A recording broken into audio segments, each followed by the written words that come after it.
Olá, turma, sejam bem-vindos a mais uma exposição do curso de Matemática Financeira. Nós estamos aí na parte de progressões geométricas e nessa exposição nós vamos tratar sobre a soma dos termos de uma PG infinita.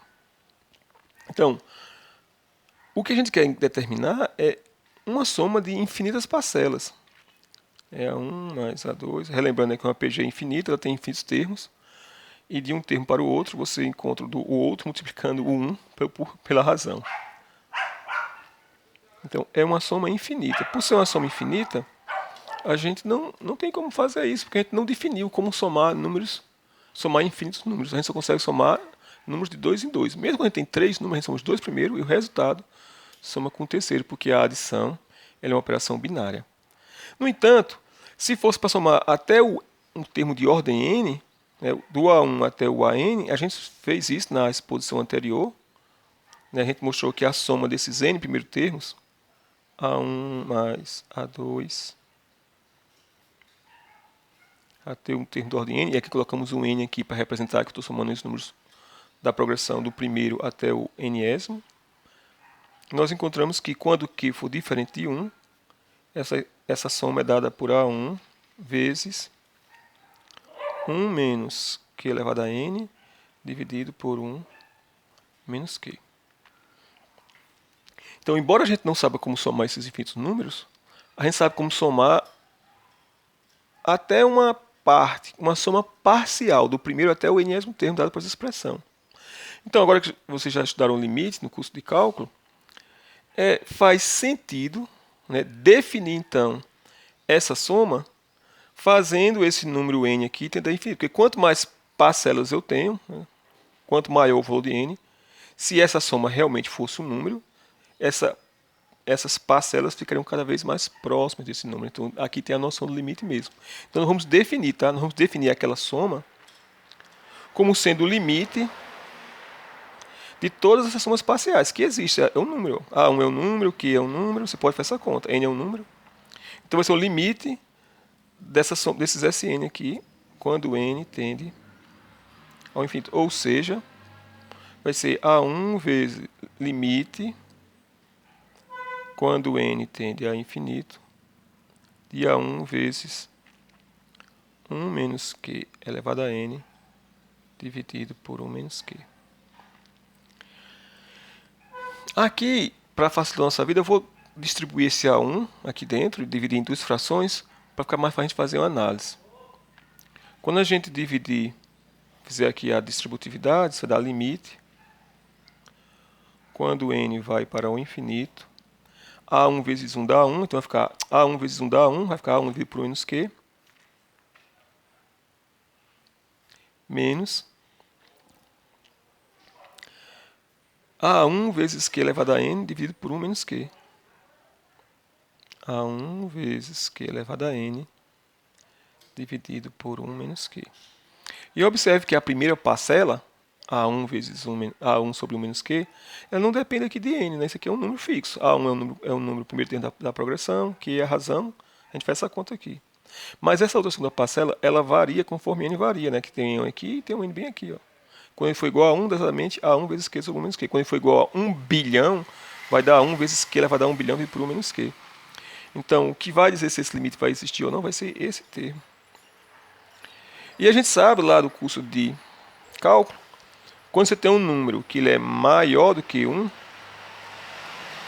então, conforme o n vai para o infinito, q elevado a n também vai para o infinito, porque está multiplicando q vezes q vezes q vezes q vezes q, n vezes. Cada vez que você multiplica por q vai ficando maior, mas não é apenas porque vai ficando maior que vai para mais infinito, não. Tá? Isso tem um porquê, isso a gente viu lá no curso de cálculo. Então, quando a razão q for maior que 1, esse limite não existe. Então, quando que n vai para o infinito, q vai para n, e, portanto, não existe o limite de Sn quando n tende a infinito. Ou seja, não existe aquela soma, ela não está bem definida, ela não dá um número. E também, como foi visto lá no curso de cálculo, quando agora a gente tem o q menor do que 1 e maior do que 0, você pegar Q um número menor do que 1 e maior que 0, então você pode usar a ideia anterior e ver que, como Q é menor do que 1, é porque 1 sobre Q vai ser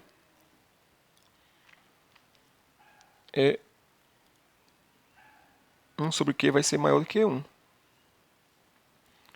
Logo, se eu usar a mesma ideia, que eu tenho um número aqui maior do que 1, então esse número 1 sobre Q elevado a n vai para infinito, né? Porque esse número aqui é maior do que 1, conforme o n também vai para infinito. Ou seja, se 1 sobre Q vai para infinito, lá no curso de cálculo a gente sabe então que Q elevado a n converge para 0. E, portanto, usando esse resultado, o termo S, que é o limite, quando n vai para infinito, de A1 sobre 1 menos Q, menos A1 vezes Q elevado a n dividido por 1 menos Q, vai dar igual a quem? Esse termo Q elevado a n aqui, quando for n vai para infinito, dá 0. 0 vezes A1 dá 0, dividido pelo número aqui, continua sendo 0. Então, essa segunda parcela toda, o limite desse termo vai dar 0. Então, o que vai restar apenas vai ser A1 sobre 1 menos Q. Então, quando a gente tiver uma progressão geométrica, que a razão Q, isso aqui está acontecendo no caso, que a gente está supondo aqui, que é o Q menor do que 1 e maior que 0. A gente tem como calcular aquela soma, e aquela soma dá exatamente A1 sobre 1 menos Q. Vou fazer aqui um exemplo que não tem no livro, mas só para mostrar a importância de você ter que utilizar essas ideias de cálculo. Vamos supor que eu queira calcular essa soma aqui, que é a soma de uma progressão geométrica, cujo primeiro termo é 1 e a razão é menos 1. Então é 1 mais, como é menos 1, aqui vai ficar menos 1. Agora, menos 1 vezes menos 1, 1. 1 vezes menos 1, menos 1. Que é essa soma aqui. Agora eu quero ela infinita. Vou colocar aqui as reticências. Só que a gente não costuma escrever com esses parênteses, não. É mais usual a gente escrever assim. 1, menos 1, mais 1, menos 1, mais 1, menos 1, mais 1. E assim sucessivamente. Quanto é que dá essa soma? Essa aqui é uma soma muito famosa. Todo aluno do curso de licenciatura em matemática tem que conhecer. É com essa fórmula, essa conta que eu vou fazer, que o matemático italiano demonstrou que Deus existe. Primeiro você pode argumentar assim. Ora, 1 menos 1 dá 0. As duas primeiras. 1 menos 1 dá 0. 1 menos 1 dá 0. 1 menos 1 dá 0. Então, essa soma vai dar 0, né? Você não pode argumentar assim, ó. Se eu utilizar a associatividade e associar primeiro assim, 1 menos 1 dá 0, depois 1 menos 1 dá 0, 1 menos 1 dá 0, e assim sucessivamente, então você vai dizer, bem, é óbvio, ninguém me engana, essa soma vale 0. Mas uma outra pessoa que não vai concordar com você diz, não gostei desse jeito de fazer, não. E se eu fizer assim, 1, aí menos 1 mais 1, menos 1 mais 1, menos 1 mais 1. Ou seja, em vez de associar primeiro o 1 e menos 1, eu vou associar o menos 1 mais 1. Como a adição ela é associativa, a gente pode fazer isso, né? Eu posso primeiro fazer essa continha aqui, ó. Menos 1 mais 1 dá 0, depois faz a mesma coisa, menos 1 mais 1 dá 0, menos 1 mais 1 dá 0. Então vai cancelar todos os termos. O único termo que não vai ser cancelado vai ser o primeiro, né? Menos 1 mais 1 dá 0, menos 1 mais 1 dá 0, menos 1 mais 1 dá 0. Então, você vai. Então realmente, agora eu acho que o professor me convenceu que essa soma dá 1. Então, matemática, bem, do nada, que é o 0, foi criado alguma coisa, foi criado 1.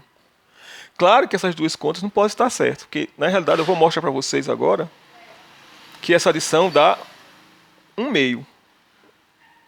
Aí falando, professor, agora eu sou realmente doido de vez. Como é que eu vou somar números que são números positivos, ou números inteiros, aliás, E o resultado da soma de números inteiros vai dar 1/2, que é um número fracionário. Vamos lá, vamos fazer essa continuar com a brincadeira. Resumindo, esse exemplo aqui é para mostrar que você tem que tomar cuidado quando vai definir soma de coisas infinitas. Eu não posso escrever essa conta toda como sendo S igual a 1. E eu agora aqui, né, nesse termo, eu vou colocar esse menos 1 em evidência. Quando a gente coloca esse menos 1 em evidência,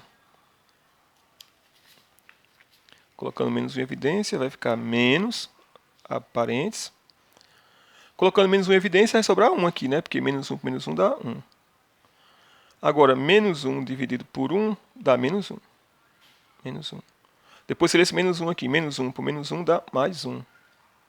E vai continuar essa brincadeira.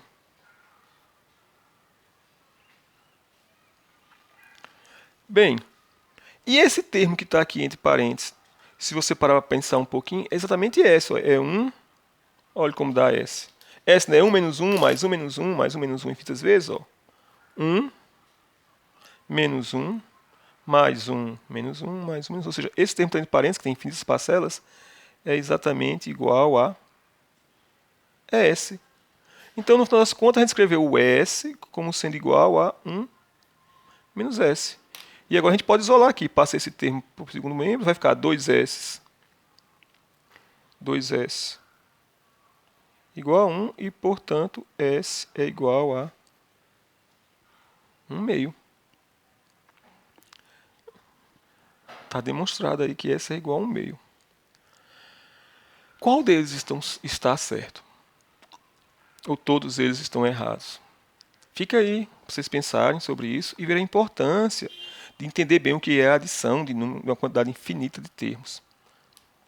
Bem, então, voltando agora para a nossa exposição e para o livro-texto, nós vamos fazer um exemplo que é um exemplo do livro-texto. Não, vou fazer um exemplo que é muito importante para alunos do curso de licenciatura, que, infelizmente, o livro-texto não traz esse exemplo. Eu procurando aqui as folhas. Aqui. Que é o seguinte. A gente sabe que todo número que começa com 0,9, ele é menor do que 1. Será que esse número aqui, 0,9999999, com infinitos 9, ainda ele é um número menor do que 1? Nós podemos enxergar esse número aqui da esquerda como sendo a soma. Ó. É 0,9 mais 0,09, né? Quando somar isso com isso dá 0,99, mais 0,09, faltou mais um zero, né? 0,09, mais 0,123, e assim infinitos termos. E se a gente parar para pensar, do 0,9 para o 0,09, a gente está multiplicando por 1/10. Né? 0,9 vezes 1/10 dá 0,09. Do 0,09 para o 0,009, a gente está multiplicando mais uma vez por 1/10. Então, nós podemos ver esses termos. 0,9, 0,09, 0,009, como sendo uma progressão geométrica, e a gente tem infinitos deles. Uma progressão geométrica cuja razão Q é igual a 1/10. Né? Eu multipliquei 0,9 por 10, então é 1/10 a razão. Então, a gente pode somar esses termos utilizando o que a gente acabou de ver, da soma dos termos de uma progressão geométrica de razão menor do que 1 e maior que 0, com infinitos termos. Então, pelo que a gente acabou de ver, esse S, essa soma, que é esse número aqui, 0,9 mais 0,09 mais, e assim sucessivamente, é igual ao primeiro termo da progressão geométrica, que é 0,9, dividido, é A1 dividido por 1 menos Q. A gente acabou de demonstrar que é A1 dividido por 1 menos Q. A1 é 0,9 e Q é igual a um décimo. E um décimo é 0,1. Então vai ser 0,9 vezes dividido por 1 menos Q. Como Q é um décimo e um décimo é 0,1. E 0,9 dividido por 0,9, né, S é igual a 1. Ou seja, esse número 0,999 com infinitos dígitos iguais a 9, ele não é menor do que 1, tá? A resposta isso aqui está errado. Ele não é menor que 1, ele é exatamente igual a 1, conforme nós mostramos. Mas aí você pode dizer, professor, mas aí foi porque você usou o limite. O limite é coisa aproximada. Não, pessoal, o limite não é coisa aproximada. O limite é o número. O limite é o número, no caso aqui, 1. Uma outra forma de você verificar isso, de uma forma um pouco mais lógica, seria pensar o seguinte. Tá bom, se esse número da esquerda é menor do que o número da direita, quem seria o número que está entre os dois? Porque a gente viu lá no curso de geometria, e também a gente já tem essa experiência, que entre dois números sempre tem um outro número diferente dos dois. Se esse número 09999 fosse menor do que 1, iria existir um número entre os dois. Quem é esse número que está entre os dois? Essa é uma pergunta retórica, para você pensar. Como é que você iria escrevê-lo? Então, realmente, não tem como você escrever. Uma outra forma de você pensar, que agora já pensando como dízima periódica, quando a gente estudou dízima periódica, aquilo é uma dízima periódica, é 0, 9, 9, 9, 9. Você escreve até assim, 0, com uma barra em cima. Para a gente escrever quem é o número com representação finita, a gente pega esse número que se repete, só tem um aqui que é o 9, e divide por 9. 9 por 9 dá 1. Então, realmente, esse número é igual a 1. Uma outra forma de você mostrar isso, usando a ideia lá que eu aprendi no ensino fundamental, é a seguinte. Vamos chamar de esse número de x, vamos chamar o 0,999 de x. E vamos supor que a gente possa multiplicar por 10. Multiplicando por 10, aqui nós temos 10x. Isso aqui é fácil, você faz verificar essa multiplicação. Mas no lado esquerdo, multiplicar um número que tem infinitas casas por 10, parece que não faz muito sentido para a gente. No entanto, nós vamos aceitar o que a gente está acostumado, que é multiplicar um número por 10, é mover a vírgula uma casa para a direita. Então isso aqui vai dar 9,9999 com infinitas casas decimais. E esse 9,999 pode ser escrito ainda como sendo 9 mais 0,999.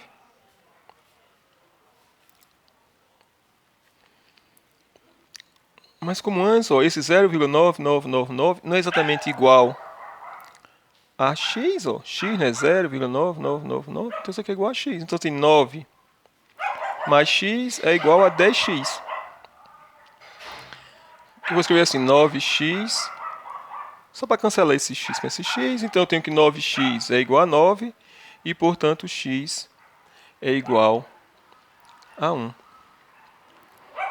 Então, isso aqui é para enfatizar uma coisa importante, é que todo número real, qualquer que seja ele tem uma representação com infinitos dígitos. O 1, ele pode ser escrito com infinitos dígitos, como sendo 0,99999. Por exemplo, o 2. Como é que eu escrevo 2 com infinitos dígitos? O 2 é 1,9999. O 0,31. Como é que eu escrevo ele com infinitos dígitos? O 0,31 é 0,3 e agora esse 1 eu vou escrever como sendo 0,999 com infinitas casas decimais. Todo número possui uma representação com infinitos dígitos, assim como o 1, que é 0,9999. Então, obrigado por terem assistido essa exposição, e com isso a gente encerra o conteúdo do capítulo 2 do livro e o conteúdo para avaliação.